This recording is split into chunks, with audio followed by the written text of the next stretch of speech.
Hello and welcome. You're watching Good Morning India. I'm Gargi Rawat. Thanks so much for tuning in this Monday morning. Up ahead for you, we have all the news you need to start your day with. We'll get you all the election news and all the COVID updates.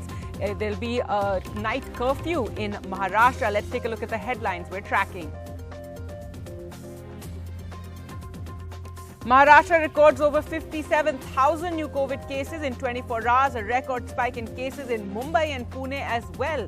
From today, a night curfew and weekend lockdown in the state. Daily COVID cases in Delhi exceed 4,000 for the first time since the 4th of December. 21 deaths reported in a single day. Central teams comprising public health specialists and clinicians will be sent to Maharashtra, Punjab and Chhattisgarh because of the high number of daily cases and the disproportionate number of deaths. At least 22 security personnel killed in an encounter with Maoists in Chhattisgarh's Bijapur district. The Home Minister cuts short his Assam poll rallies, holds a meeting. Punjab Chief Minister Captain Amrinder Singh slams the central government for spreading misinformation about the state's farmers with allegations about bonded labourers being forced to take drugs. And Jaya Bachchan, the Samajwadi Party MP, will be campaigning for Mamata Banerjee and the Trinamool. She'll be campaigning today for Babul Supriyo's Trinamool rival.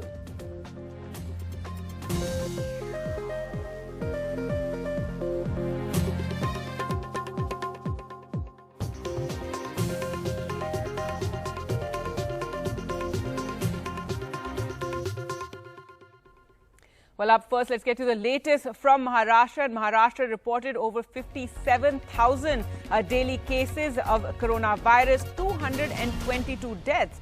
This is the highest number of cases ever recorded in the state in a single day. Pune recorded 12,472 cases, reporting more cases than Mumbai for the second consecutive day. Mumbai recorded 11,000 cases, which is the highest single-day spike till date for Mumbai city. Well, amid this alarming spike in COVID cases, Maharashtra has now announced a night curfew and weekend lockdown. The Maharashtra government has announced new restrictions, including a night curfew in the state and a strict lockdown over the weekends from Friday 8 p.m. to Monday 7 p.m. amid an unprecedented surge in coronavirus cases.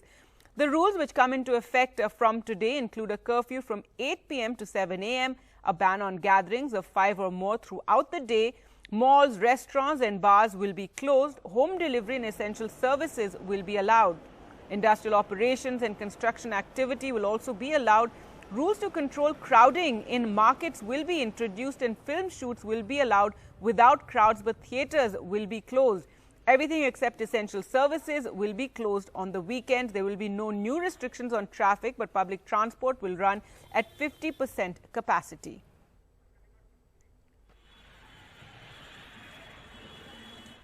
Meanwhile, there's this video from Nagpur that has gone viral that shows more than one patient sitting on a bed in a hospital. In fact, this is at the Government Medical College in Nagpur. The medical superintendent of the hospital says that this is happening. The reason they are short of beds and are forced to have more than one patient on a bed is because of patients coming in from other states like Chhattisgarh and Madhya Pradesh. So they're saying more patients are coming in from these adjoining states, and that is the reason that they're having such crowding in the hospital. Well, let's now take a look at the national capital, which also reported the maximum number of cases this year. The daily COVID cases exceeded 4,000 for the first time since 4th of December. 4,033 new cases were reported in the capital in the last 24 hours. 21 deaths were also reported in a single day, which is the biggest jump since the beginning of January. So a worrying situation in the capital. Now, if we talk about Uttar Pradesh, that is seeing a worrying increase in the number of cases. Over 4,000 new cases were reported in the 24-hour period on Sunday evening. 4,164 fresh COVID cases. 31 deaths were reported in Uttar Pradesh. Capital Lucknow has 1,129 fresh cases, 8 deaths. Varanasi is also experiencing a climb in the cases. 453 fresh cases were reported there on Sunday evening. Now, central teams comprising of doctors and specialists and clinicians will be visiting the worst affected states. They'll be sent to Maharashtra, Punjab and Chhattisgarh because of the high number of fresh daily cases there and the disproportionate number of deaths. The Prime Minister's office said this at the end of a meeting that took place on Sunday on the ongoing COVID surge that is being seen in 10 states. The Prime Minister had chaired the meet, which was attended by all senior officers, including the Cabinet Secretary, Principal Secretary to the Prime Minister and the Health Secretary. While the exact contribution of mutant strains in the surge in some states remains speculative, the measures to control the pandemic remain the same, read the statement. In view of this, it was decided to strengthen the safety measures against COVID, a special campaign for COVID-appropriate behavior with emphasis on 100% mask usage, personal hygiene and sanitation at public places and workplaces, as well as health facilities, will be organized from the 6th of April to the 14th of April. And vaccinations have started in government hospitals and all hospitals on Sunday as well. This is after the government said in this next phase, when vaccinations opened up for all those over 45 years of age, that it would be pushed and they would be taking place every single day despite gazetted holidays. Waiting their turn at Delhi's Moolchand Hospital in South Delhi. Vaccinations for the first time on a Sunday, making it easier for working professionals. The Health Ministry has now asked for vaccination to continue on all days.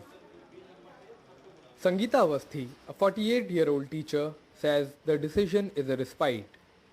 मैं खुद एक teaching profession में हूँ, तो मेरी classes रहती हैं weekdays में, तो स्पेशली संडे को इसीलिए लिया गया है कि आप फ्री होते हो और उसके बाद जैसे बोला जाता है कि थोड़ा आपको एक्सर्ट नहीं करना, ज़्यादा करना, so it's a good thing for specially for the private sector जिनको बहुत मुश्किल हो जाता है छुट्टी लेना. Marshall and Minnie Sahni say they hope vaccination will soon be open for all the ages. It's very important. Even if you have to bring your family, you are free because you're working, so you can get them on a holiday or Saturday or Sunday. So I think that's a very good idea and a very good move. As cases rise, healthcare professionals say the response from people is encouraging. It's a great step by the government that in all the days, including Sunday and holidays, now we can receive the vaccine for all the 45 plus category people and beneficiaries. This is very good because nowadays the number of COVID infection is increasing, and this is a very important step to break the chain of transmission of coronavirus. In the fight against COVID-19, when the vaccination is not taking place at the maximum capacity, the day is considered wasted.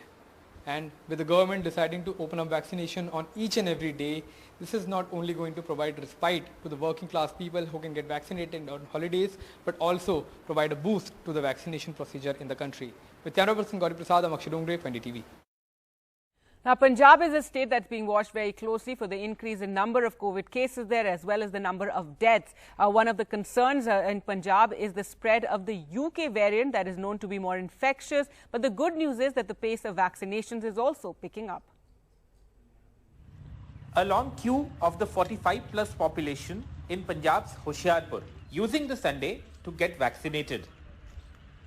Iqbal Singh, a farmer, at this camp organized by the district police. ਸਰਕਾਰ ਦੇਈ ਜਾਂਦੀ ਜਿੱਦਾਂ ਹੁਣ 45 ਵਾਪ ਦੇ ਰਹੀ ਹੈ ਤੇ ਸਾਡਾ ਸਾਰਿਆਂ ਦਾ ਫਰਜ਼ ਬਣਦਾ ਜਾ ਕੇ ਆਪਾਂ ਵੈਕਸੀਨ ਕਰਵਾ ਦਈਏ. ਖੇਤੀਬਾੜੀ ਵਾਲੇ ਬੰਦੇ ਆ ਤੇ ਰੋਜ਼ ਕਿਤੇ ਨਾ ਕਿਤੇ ਕੋਈ ਕੰਮ ਚੱਲਦਾ ਹੀ ਹੁੰਦਾ. ਅੱਜ ਹੁਣ ਥੋੜੇ ਜਿਹਾ ਫੁਰਸਤ ਦਾ ਟਾਈਮ ਸੀਗਾ, ਕਣਕ ਪੱਕੀ ਹੋ ਆ, ਬਸ ਥੋੜੇ ਟਾਈਮ ਸੀਗੇ ਫ੍ਰੀ ਤੇ ਮੈਂ ਕਿਹਾ ਚਲੋ ਜਾ ਕੇ ਆਪਾਂ ਵੈਕਸੀਨ ਲਵਾ ਲਈਏ. After the centre pulled up Punjab for not vaccinating enough, the state has set up vaccination camps. And the numbers over the weekend have been encouraging. Vaccination numbers in March show a dip on the weekends, but they also show an upward trend since the centre allowed vaccinating the 45 plus population. Government of India ने जो नई direction है उसके मुताबिक अब 45 के ऊपर सभी को जो वैक्सीनेट करना है, वैक्सीनेशन देनी है.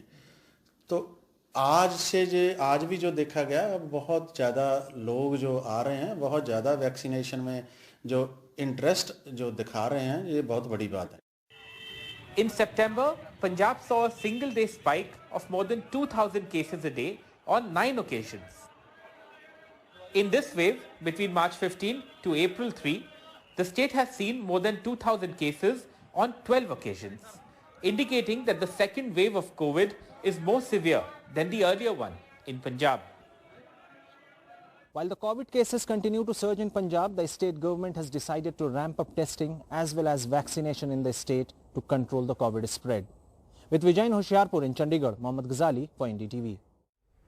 And UP Chief Minister Yogi Adityanath got his vaccine this morning, and there you can see he's getting the first dose of the vaccination. Remember, the vaccine drive has opened up for all those above 45 years of age, and the government is now pushing to encourage everyone to go ahead and get vaccinated, as the vaccination drive really needs to pick up. We've been vaccinating over 3 million a day. That's over 30 lakhs, but many experts point out that it needs to be at least over 50 lakhs if we're going to vaccinate a sizable proportion of the population. So there you have the UP Chief Minister getting the vaccine.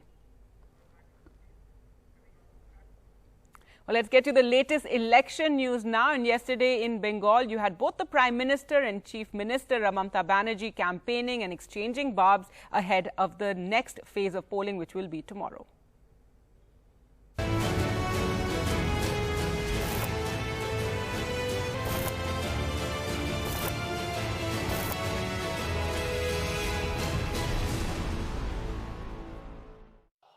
Didi, Didi, Didi.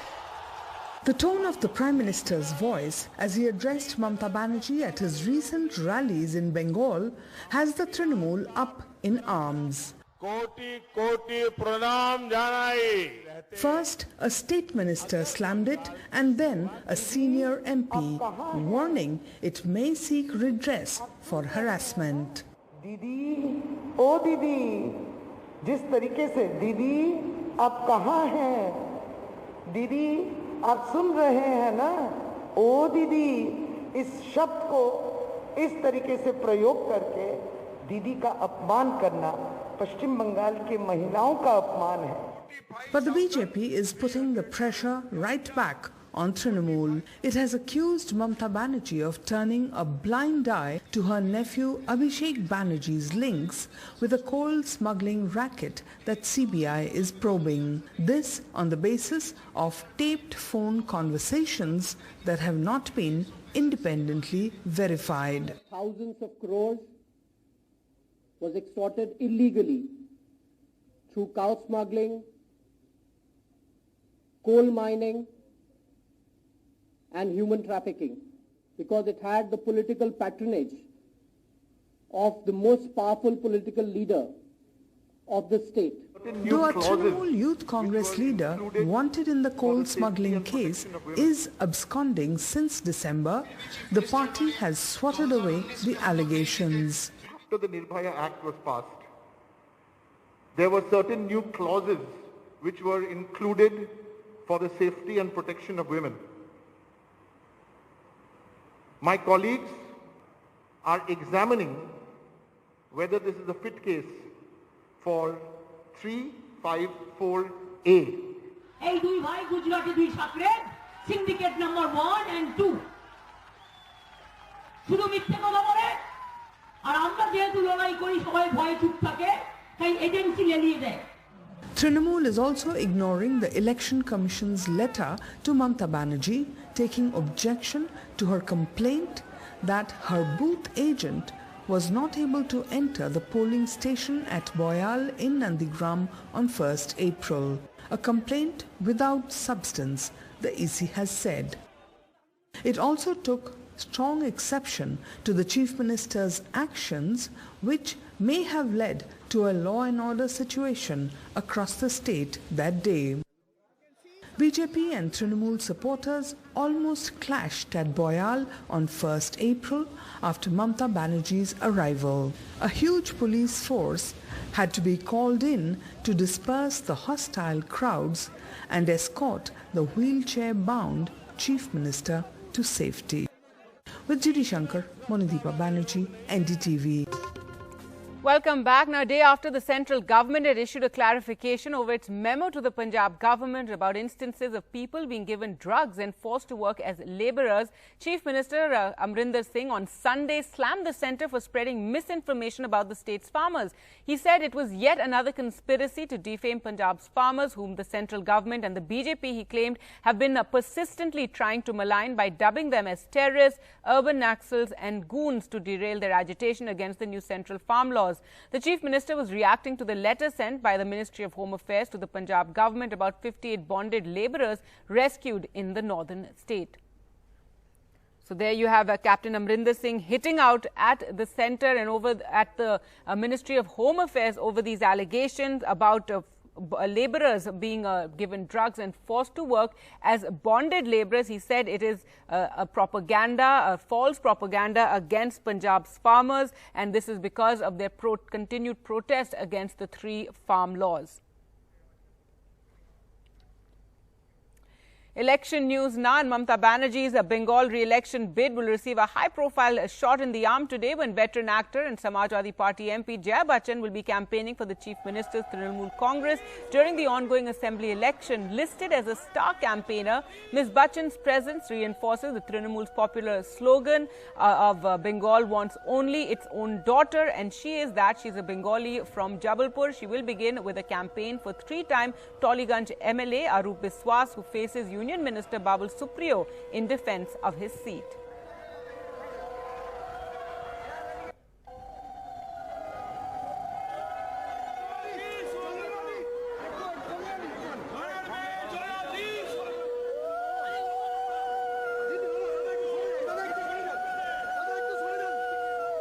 There you can see and being greeted by the Trinamool. So Jaya Bachchan today campaigning for the Trinamool Congress.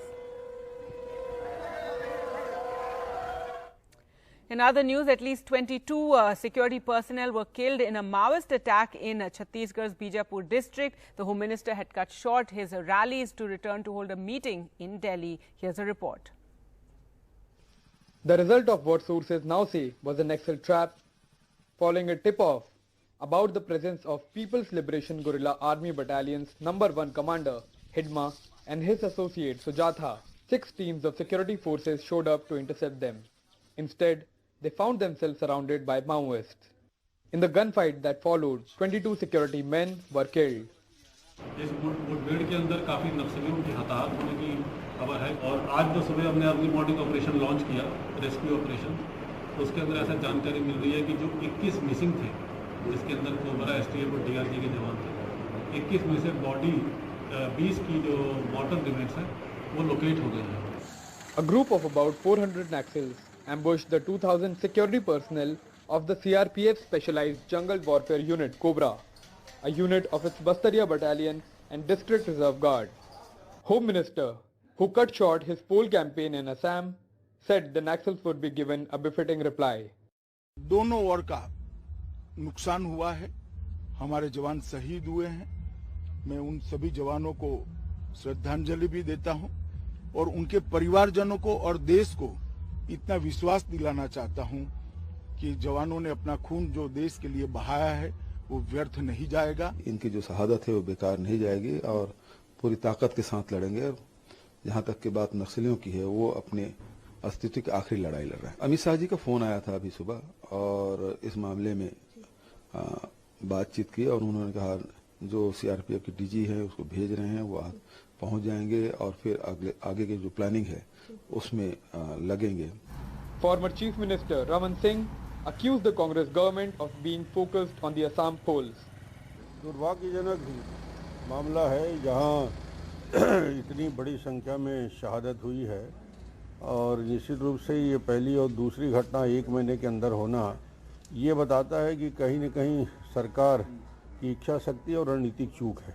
The Naxals also looted about 24 sophisticated assault weapons from the dead security personnel. Every year, the Naxals carry out maximum attack against the security forces between February to June when they launch tactical counter-offensive campaign to train and recruit their cadre. This time also they got the information about the presence of Hidma in Jagargunda, Jonagunda terrain axis. Still why the intelligence failed, that is something which has to be investigated.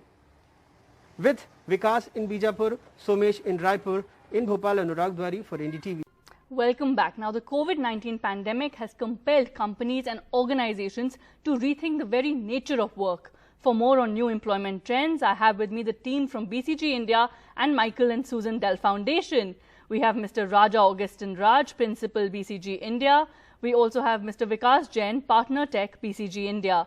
Rahil Rangwala, Director India Programs at Michael and Susan Dell Foundation, and Seema Bansal, Director Social Impact Practice at BCG India. All authors of the report, thank you so much for joining us. The gig economy is the report they wrote. The gig economy in India has the potential to serve up to 90 million jobs and add 1.25% to India's GDP.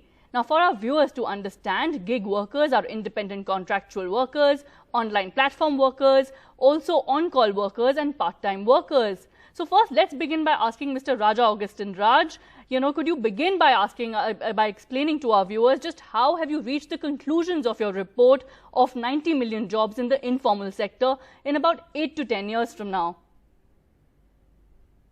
Yeah, no, it's a good question, right? And, it serves for us to, just take a step back, right? When we all think of the gig economy, right, we usually anchor to the usual suspects, right? We usually think of cab hailing, we usually think of food delivery and so on and so forth, right? And what we really wanted to do was take a step back and really expand the canvas of this to say, what are all the gig economy opportunities that exist across all sectors of the economy? And so literally we went through sector by sector in each part of the non-farm economy in India.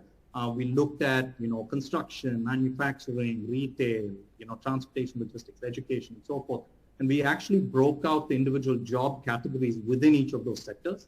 And then we took each of those job categories and said, what is the propensity of these jobs to potentially be serviced via the gig economy? What are the parameters that would drive adoption? What are the industry practices that would either aid in its migration to gig or impede its migration to gig? And it's on the basis of that we've actually built up this number of 90 million. So it's actually quite a detailed sort of bottom-up estimate that has gone sector by sector and takes into account not just the industry dynamics, but a ton of first-person primary interviews from the field in terms of how the industry is moving and the trends that are sort of shaping it. Okay. All right. So, Mr. Vikas, that is as far as the understanding is concerned. But what about the impact of the increased formalization of our gig economy? What do you have to say about the real impact this may have? The ability to formalize the economy and employment has such a massive opportunity for us. I mean, think about the labor that sits on the chalk, waiting for a contractor to come and ask who is available to work, takes them on the open tractor. They work for a day, get paid and gone. That is not even traced anywhere. If some portion of that is starting to be more formalized, the ability of those individuals to actually invest in better tools, thereby improving their livelihoods, their ability to create a track record of employment, thereby creating a credit history. Mm-hmm. And that leads to a set of positive upside. That the opportunity is just phenomenal. Right. So a massive opportunity there, but Mr. Raja, that's for sure. But when do you see 90 million jobs in actuality for the informal sector? Remember, there have been various pain points, and of course, people are now concerned about job creation in this country. I think in the near term, if you think about the next, 1, 2, 3 year horizon, where we really see the biggest sort of opportunities are in those skilled trades and in some of those, some of those scarce supply resources, right? Where when you talk to small contractors, they say that, finishers, for example, for all their construction projects are incredibly hard to find. If you talk to, pipeline sort of contractors, they tell you that welders, for example, are incredibly hard to find, and so on and so forth, right? So those types of skilled trades which are in short supply, even in this environment, we see as the most near-term unlock. And then, of course, there is a more medium-term unlock that comes from a whole set of job categories, which, we see as sitting in what we call the latent sort of demand in households and MSMEs and shared services and the like. So that's how we see this playing out over the next near term as well as in the long term. All right. And, Mr. Vikas, when do you see these awareness and this flexibility across platforms? we believe there is an ecosystem that needs to come about, which will be including skilling, which has to include data skill registry. It also includes things like, when you register on one platform, are you getting stuck with them? Are you flexible to move across platforms? Do you need to carry a credential certificate that you are a certified mason, a certified welder? What does that certification mean? What is the currency of that certification? And if you look at the demand side, is the employer defining the jobs by a set of certification? Today, you ask for a carpenter, you get a carpenter. Is there a way to say that this carpenter has level A, B, C or level 1, 2, 3 of certification? What does that mean? What does that mean to his livelihood? All of this has to gradually come about. Right, an interesting example there of a carpenter. I'd also like to bring in Rahil Rangwala now, Director India Programs, Michael and Susan Dell Foundation. Rahil, do you believe tech platforms are really helping formalize this gig economy? 85% of India is informal workers. So they don't look for jobs, they look for work. Everybody, the bulk of India is people who are paid by task. Whether it's the maid who comes in and works for lunch in your house and then she does a task in someone else's house, or one person who probably delivers newspapers and then washes your car. These are just tasks that they do that they get paid for. And what's happened is the technology platforms have helped formalize this incredibly informal economy. And this transition to formalization, I think the first step is enumeration. And I want to highlight that because COVID, the pandemic, kind of highlighted the challenges of not being able to identify those that were impacted the most through this pandemic. When we went into this lockdown, overnight policymakers and everybody, we weren't able to identify and reach out to the segments that needed help most. This first step of organizing an enumeration, whether you want to talk about, policies directed towards subsidies or social security nets, the first step is enumeration. So what I'm most excited about is in this shift, we're now having a stronger and greater ability to identify and enumerate and use data to make better decisions about the lives of this informal workforce. I would say that's one big opportunity. All right, so the key being there, using data to make more informed decisions. Seema, your report also highlights 87% of the workforce will perhaps now permanently want to work from home. Does this then change the equation between the employer and the employees? The shift towards work from home is going to come, and we all know this will come faster than what we had imagined. Yeah, just because of the situation that we're in.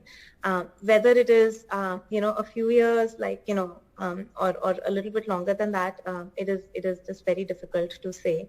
In terms of the equation between the employer and employee, I'm not sure if the power balance itself will necessarily will change, but I think the fundamental relationship itself changes. All right, Rahil, but unemployment in urban India in March, as per reports, has been over 7%. In rural India, it has been over 6%. So do you see the formalization of the informal economy shrinking this urban and rural divide? I take a gender lens to this. As you know, women's labor force participation rates now is at historical lows. I think it's below 20%. And as the report suggests, and based on our research, women have more opportunity in the gig economy, primarily because of the flexibility that women typically are looking for in their work. And remote work is one big opportunity over there. And one thing that we're seeing is sort of the digital opportunities coming for women. And I hope that the gig economy can shrink that. So how do we bring women back into the workforce is a very, very important thing if we want to grow as an economy and if we want to hit the targets that our government has set for us. Right? We will not, there's no way we will be a world leader with a really low women's labor force participation rate. And I think the gig economy can solve for that. All right. Lastly, Seema, there is a digital divide for those who are not digitally literate. Just how do you think all of this and how can they access these platforms that your team members and all of you have been talking about in your report? Firstly, completely resonate with you about the digital divide. We saw this during COVID and all of our education work. The funnel on India's telecom penetration, the number of people who have phones, smartphones, data connections, and then know how to use them, that funnel just narrows very, very quickly. My belief on this is that the answer lies, in what is now starting to get called the phygital world, and therein the government will also need to play a very strong role. So if we only think about digital platforms, will this get enabled, and will the person on the street who isn't digitally literate or digitally connected, will they get an opportunity? Unlikely.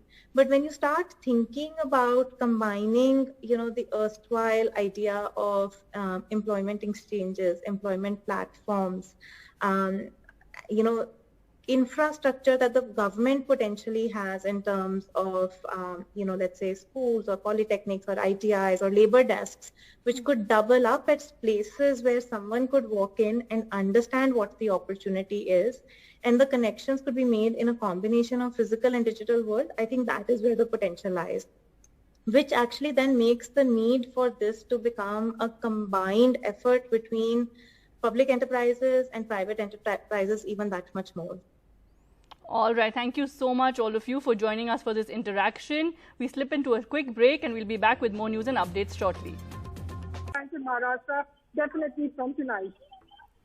All right, Purva, thanks so much for joining us with those details. Purva, they're reporting from a mandi in Mumbai. Meanwhile, there's a video that's gone viral from the Government Medical College in Nagpur, where more than one COVID patient can be seen sharing a bed. The medical superintendent, after being questioned regarding this situation, he said that that because this is happening in the hospital, because other patients from other states like Chhattisgarh and Madhya Pradesh are also coming to this particular hospital, and that's the reason for the shortage of beds. Well, to talk more about the situation in Maharashtra and indeed the country, we're joined by Dr. Hemant Deshmukh, Dean, KEM Hospital, and Dr. Abdul Samad Ansari, Director, Critical Care Services, Nanavati Super Speciality Hospital in Mumbai. Thank you again, doctors, for joining us on the show. It's an absolute crisis that we're seeing in Maharashtra, and finally some strict measures have been announced, not a complete lockdown, but restrictions and this night curfew. Dr. Hemant Deshmukh, the signs were all there, and now the Maharashtra government trying to manage the situation because keeping in view the economy as well. Yeah, good morning, Gargi. The situation is definitely very grim. We have woken to Monday morning with 11163 new cases added on a single 24-hour day.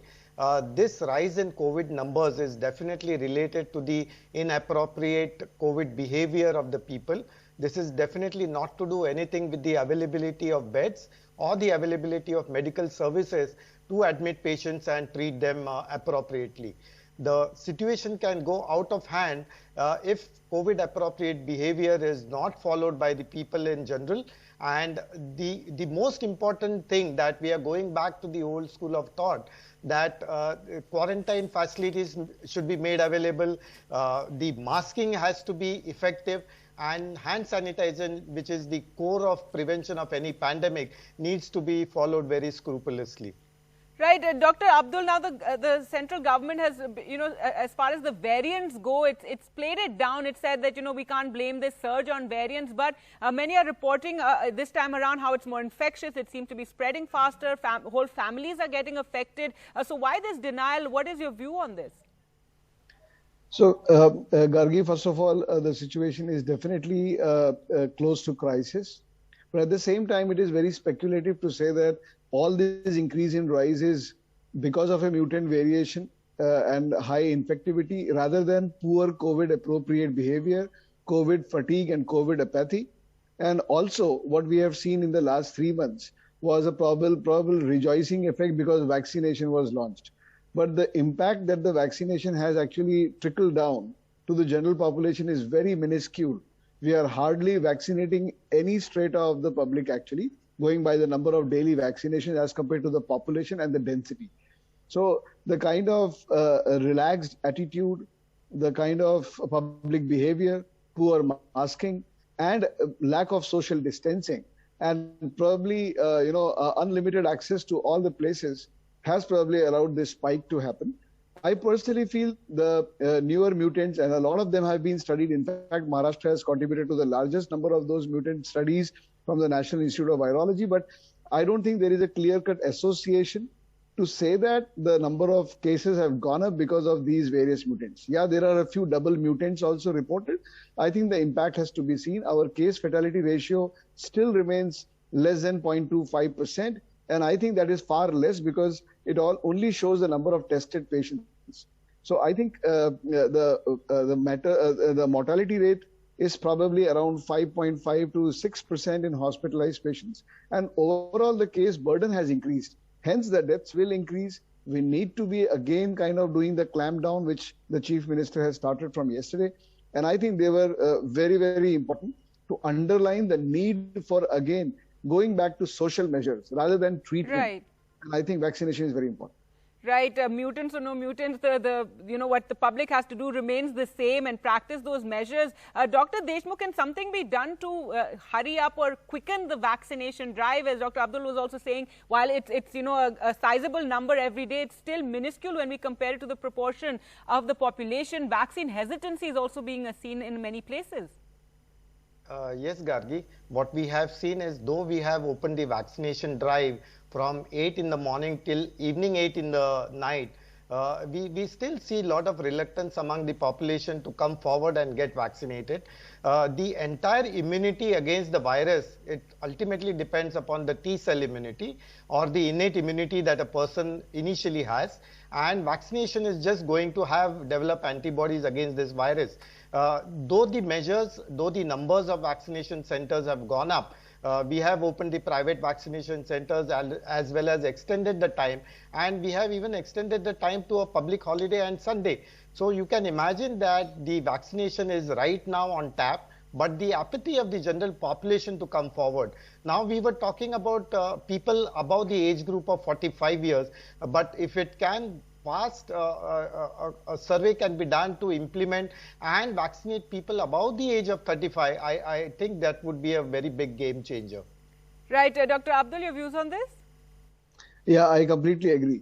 I think we need to understand that unless 60 to 70% of the population either gets actively infected or gets the immunity, we will not have a barricade phenomena, which we are looking for.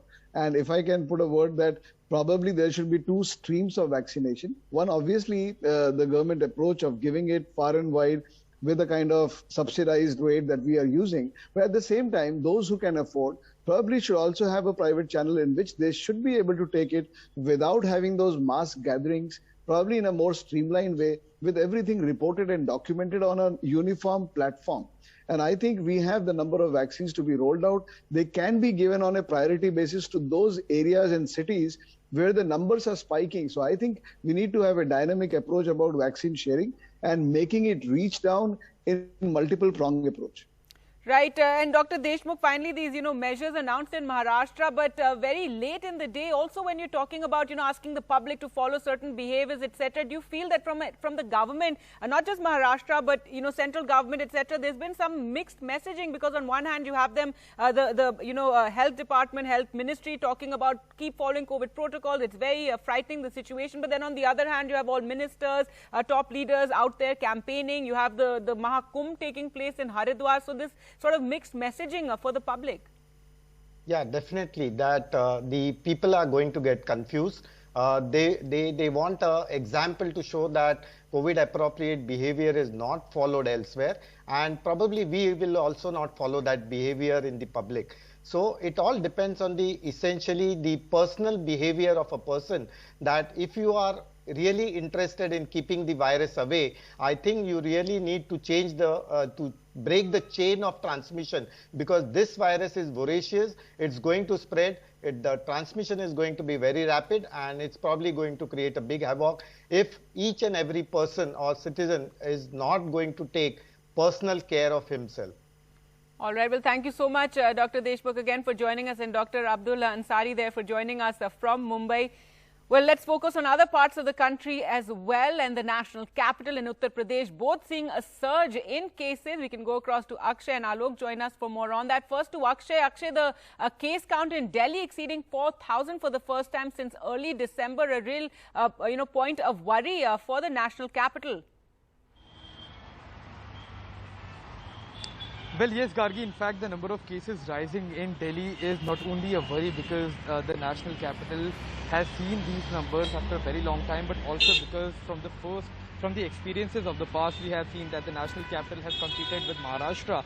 Being in a much lesser population, Delhi has reported more deaths and more number of cases than the entire state of Maharashtra at a point of time last year. And that is the biggest worry, that when there were a large number of cases coming in from the national capital, there was a crunch of ICU beds with ventilators all across the national capital, be it the private hospital or be it the government hospital, and that should not be repeated as far as Delhi is concerned. Also, Gargi, one biggest point of concern remains the number of cases that are being reported all across the country, because as far as the total numbers are concerned, last night around 11:30, India has crossed 1 lakh mark of the COVID cases, and this is for the first time since ever as far as the pandemic is concerned. The largest number that we have earlier witnessed was on 16th of September. That was just above 97,000. But with these high number of cases being reported, there is actually no explanation from the government that what exactly they are doing, when the senior most leaders from the government themselves are rallying and they are holding campaigns in all of the state where we are witnessing elections. All right, Akshay, a massive, increase in cases. And let's just remind our viewers, Akshay, that earlier when we were at the peak of, coronavirus cases in 2020, we never crossed 1 lakh cases in a single day. So, in fact, in this wave, as many experts have spoken about, it seems to be worse. And we've crossed, as you're saying, if you collate all the numbers that were, given out by all the states, we've crossed 1 lakh cases in 24 hours. All right, we will try and go back to Akshay, but let's talk about Uttar Pradesh, which is also a big cause of concern, where cases are increasing there. They've crossed 4,000. Let's go across to Alok for more on that. And Alok, let's just listen in first to what the Noida DM had to say about the increase in cases. Guidelines में essentially containment zones को define किया जा रहा है surveillance निगरानी activity के लिए।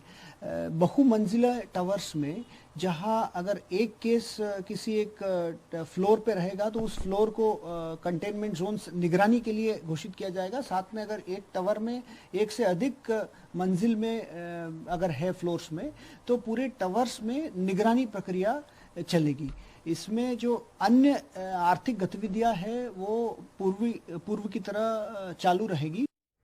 Well, let's go across to Alok now for the latest from UP. And Alok, a big worry with cases increasing there. Many have felt that perhaps they're not testing enough, and that aside, now cases are also spreading to rural parts of the state. Well, they are. I think in Uttar Pradesh, the major worry still continues to be Lucknow, which is the capital. It threw up around 1,129 cases yesterday, and there were 8 deaths in the city out of a total 31 deaths across the state, Gargi.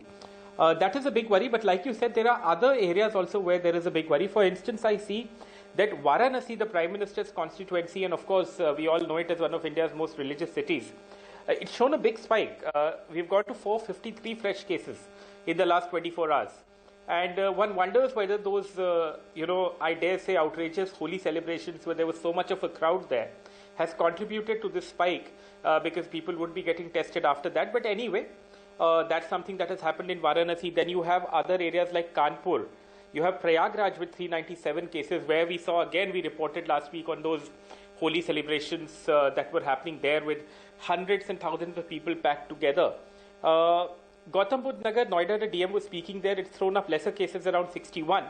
The other aspect, like you said, is about testing. So one good thing is that they have tested, they say that they have tested 1,77,695 samples in the 24-hour period that ended yesterday evening. And this is a high number because I've been going through these numbers for a while now. One is used to reading these messages every day, and I do notice that this seems to be among the highest samples that have been tested in Uttar Pradesh in a 24-hour period. If you look at it in absolute terms, it seems like a big number. If you look at it in terms of the population of the state, perhaps there is more to be done, there is more to be desired, and we also need a breakup of what the RT-PCR number and what the antigen numbers are. That is not given to us, and that is something that is worrying. I think Uttar Pradesh is a state that needs to be watched. Like you said, like the DM was saying, there are new strategies that are being put into place. The Chief Minister getting vaccinated is significant today because it then sends a message to all other 45 plus people to go out and get vaccinated. Welcome back. Well, let's now focus on Jammu and Kashmir, as that's also untouched by the second surge of COVID that is being seen across the country. Let's go across to Nazir for more on this story. Nazir, schools have been closed once again, and this is after over 573 cases of COVID were detected. Yeah, exactly. And like last year, the education becomes the first casualty of this pandemic. Second surge in Jammu and Kashmir, 573. Cases were reported yesterday, almost for more than 500 for last 1 week. And what is worrying thing was in schools, a number of cases were reported. For example, in some schools in South Kashmir, more than 100 students were detected COVID positive, and so are more than 20 teachers as well. So the schools are being closed from today in Jammu and Kashmir. Some up to 9th class, it would be till 18th of this month, and up 9th and 10th and 12th, it will be till 11th of this month, and till further notice by the government. Here it is a different scenario, unlike the other parts of the country. Schools were shut here in August 2019 because of the post abrogation of 370.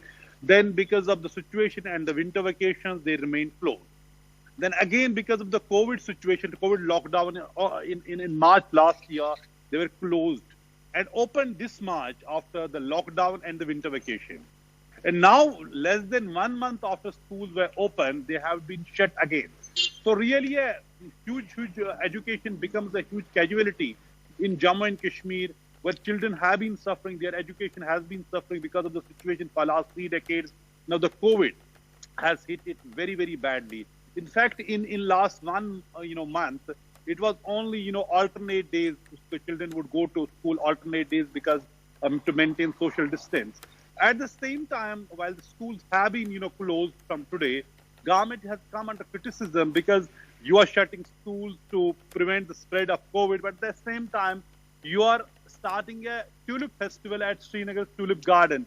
And yesterday, thousands of people gathered there at Tulip Garden outside to waiting for tickets, extra, and gathering there. So people are asking if it is fine to shut schools to prevent COVID, why government has started a Tulip Festival attracting thousands of people at Tulip Garden. Gargi.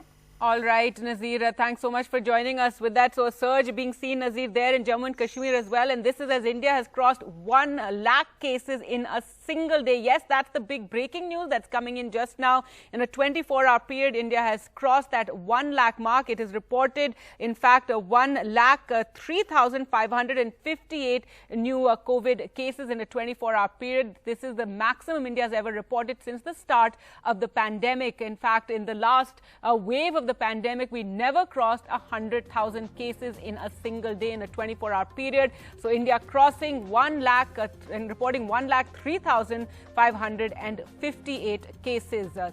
India crossing that very grim milestone. Well, time for us to slip into a short break. We'll return with more.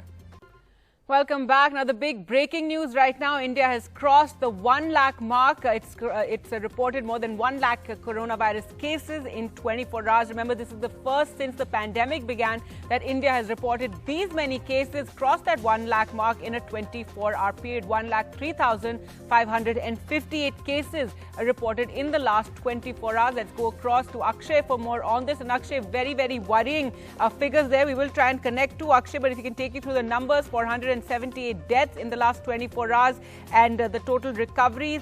Active cases so far are 7,41,830, and the number of deaths due to coronavirus in the country so far are 1,65,101.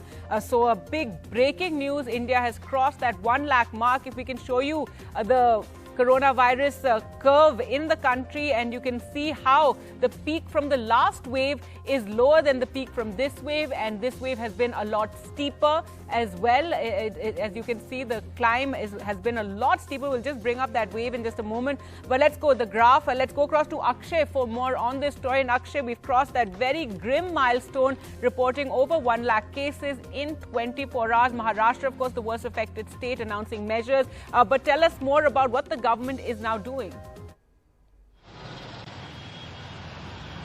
Well, as far as the measures are concerned, the Maharashtra government has already said that if there is no other option, there will be a lockdown once again. There will be certain restrictions. As far as the central government is concerned, yes, there have been certain meetings that have taken place in the past few days. There is no clarity as to how the government is planning to put curbs as far as Pan-India is concerned, because the number of cases have in fact reached the highest as far as 24 hours are concerned. More than 1,03,000 cases. Now this is the highest ever number of COVID-19 cases. The last time the number were around 97,000, even at the peak on 17th December when we are talking, the number was highest last year. The graph, however, was less steeper than this one, because in just February we saw that less than 10,000 cases were being reported, and we are here just in the starting of April, and the numbers have already crossed 1 lakh mark. Now this is going to be a big worry, not only for the government but also for the people and the healthcare workers who are working round the clock as far as containment measures are concerned, treating people are concerned. And not long before the number of COVID-19 cases will not only be concentrated in just Maharashtra, because a lot of people who have been traveling from Maharashtra to other states, there is always a worry that the cases might spread to other states as well. Absolutely. Akshay, we are also joined by Dr. Naresh Trehan, Chairman, CI Healthcare Council and Managing Director, and Chairman, Medanta Medicity. Thank you so much, Dr. Trehan. And who would have thought, you've been with us since the beginning of this pandemic. We've been asking you regarding it, but who would have thought a year later we'd be in this situation, India crossing 1 lakh cases in 24 hours for the first time? Yeah, no, see, this is the second wave was expected at some point, and as the country opens up and activities happen, I mean, it's spreading faster, and then there is the lurking fear of these mutations that are hanging around. So what is happening is, this, if you go back in history to the Spanish flu, this is exactly what happened in the second wave, that it started spreading very rapidly, although the severity was a little less in that. Now, as you know, that a lot of people have, or at least 6 crore, 7 crore people have been vaccinated already, and a lot of them have actually developed antibodies from exposures or having suffered the COVID infection. So what we are hoping now is that with vaccination being ramped up, and if we can vaccinate the maximum number of people in the shortest time, that's our only hope. And also then, of course, the other measures that we have to take is that public can save itself, public can save the country by actually exercising very diligently the masking and distancing and hand hygiene. That has to be done, and that's the first line of defense. Like I said, vaccine is the second, and the third is the basic thing is that the events that are taking place today must be brought under control. Like Maharashtra has done it already, and even weddings and all that, marriages, it should be reduced from 50 to 25. I think that there is real danger lurking, and we should actually act as if the pandemic is back in its full rage, and it is. So that's what I would urge everybody. Practice COVID behavior absolutely in every situation you can, and keep your distance. Right, Dr. Trehan, somehow the government seems to be playing down the role of variants, because we've detected very few. Many have pointed out we're not doing enough genomic surveillance. But playing down the role, perhaps if we talked more about it, the public would be more frightened at the prospect of, possibly a more infectious variant. We're still waiting for evidence of that. But so far it does seem that the role of variants is being played down in this second surge. No, because it's unnecessary to give out data when you don't have it. The point is that this is something new which has to be studied in its entirety. Sampling is being done, and we should know in a short period of time exactly if they are playing a very major role in this whole surge.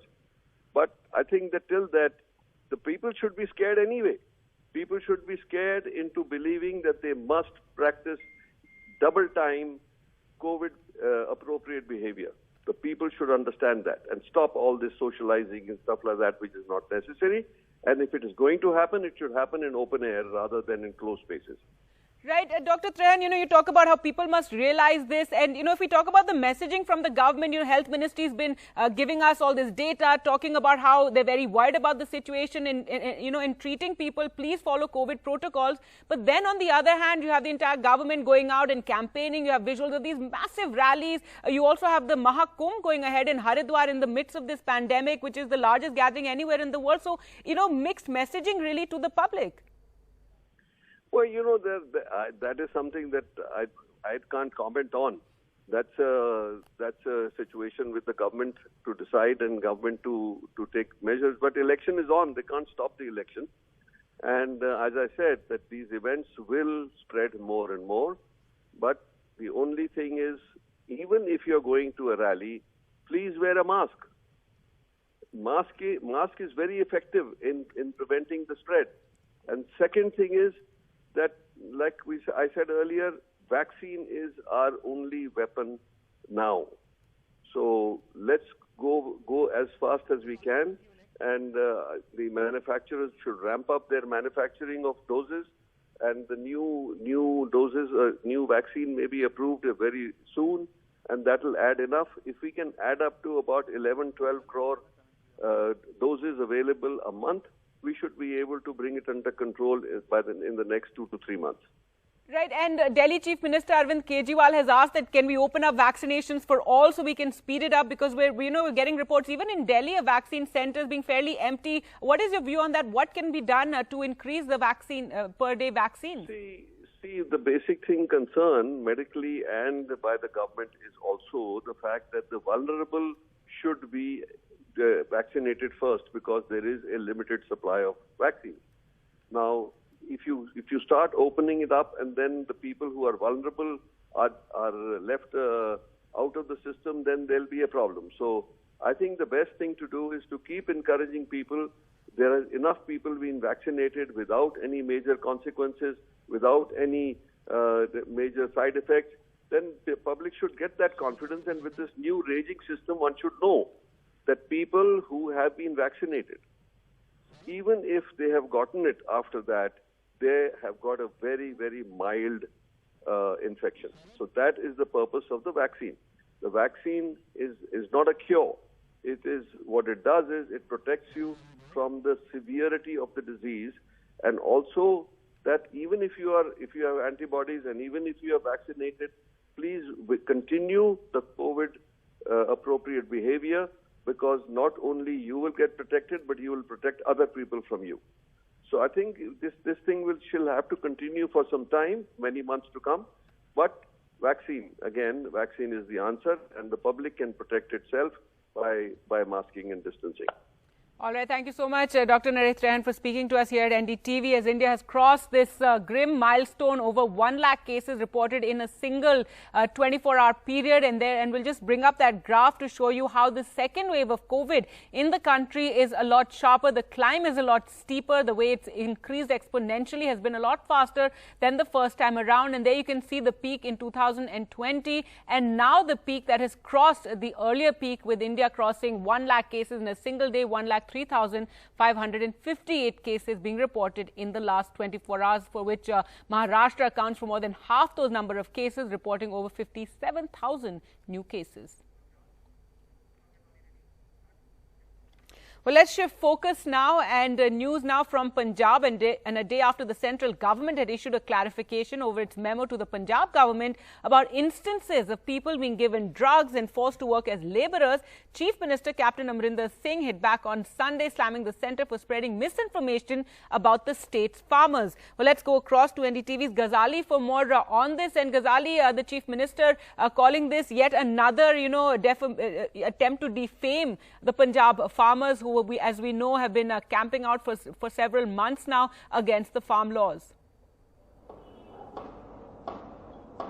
Yes, certainly the state and centre has been on a collision course for the last 6 months since the farm agitation has started. A new chapter here where MHA writes a letter to the state government, the Chief Secretary and DGP of Punjab, asking them to take some corrective action, and the letter contains and quotes BSF reports that around 58 nationals, Indian nationals, have been apprehended by BSF in the last 2 years from the border areas of Punjab, and these 58 people were perhaps the bonded laborers. They were given drugs by farmers to work for longer hours, and many such allegations have been put in the letter. The Chief Minister yesterday trashed the entire letter, saying that it is anyway an issue of national security and MHA should not have leaked the letter to the media without getting any input or confirming it from the state's home department. And then in the entire press release, the Chief Minister gives account by account details of all the 58 detainees or those who were arrested from near the border, that many were mentally challenged, many had just entered into Punjab a couple of weeks ago, so they can't be bonded laborers. Apart from that, as I mentioned, it has been going on for the last 6 months. The Rural Development Fund, which comes as a procurement fee for the state government, is still being withheld by the union government. Then in another issue, the central government has been saying Punjab to pay directly to farmers, bypassing the Aartiyas, which is also a point of contention as of now in the state. So many such, we can say, there has been this dispute going on between center and state, and the Chief Minister has been writing letters to the Prime Minister, to the Food Minister Piyush Goyal, to Home Minister Amit Shah on a range of issues. And this is why opposition in Punjab is asking Chief Minister to press more, to go and meet the Prime Minister over all these pending issues, because farmers and even citizens in Punjab think, and they allege, as the government also does, that the centre is meting out a stepmotherly treatment to Punjab for farm agitation. All right, Ghazali, thanks so much for joining us with that. And from Punjab to Mumbai now, the Bombay High Court will pass orders on former Mumbai Police Commissioner Parambir Singh's plea to transfer the investigations of his allegations of malpractice against Maharashtra Home Minister Anil Deshmukh. Let's go across to Saurabh for more on this. And Saurabh, these were serious allegations of corruption that were made against the Home Minister, and this was a very ugly battle that has broken out between the former top cop and the state government.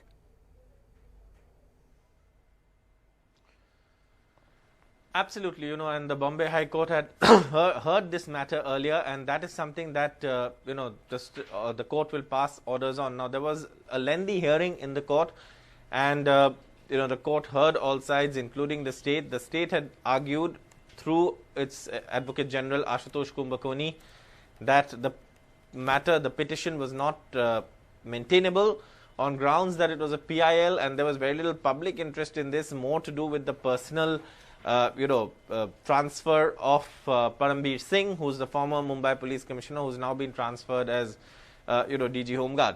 So that was the state's argument, also saying that, the state was acting on whatever complaints, and it had set up a one-member judicial committee headed by a former High Court judge to sort of, look at the allegations and give a report. But interestingly, that was not under the Commission of Inquiries Act, which means it's not binding upon the government to publicize the results or or whatever the findings of the committee are. On the other side, there were arguments from several petitioners, including 3 other petitions which had been filed along with the petition by Parambir Singh. Dr. Jayashree Patil was one of them, who has actually filed an FIR. Earlier, the Chief Justice had questioned why there was no FIR, but then the court was informed that there was an FIR. So the hearings were completed and the orders expected to be passed today.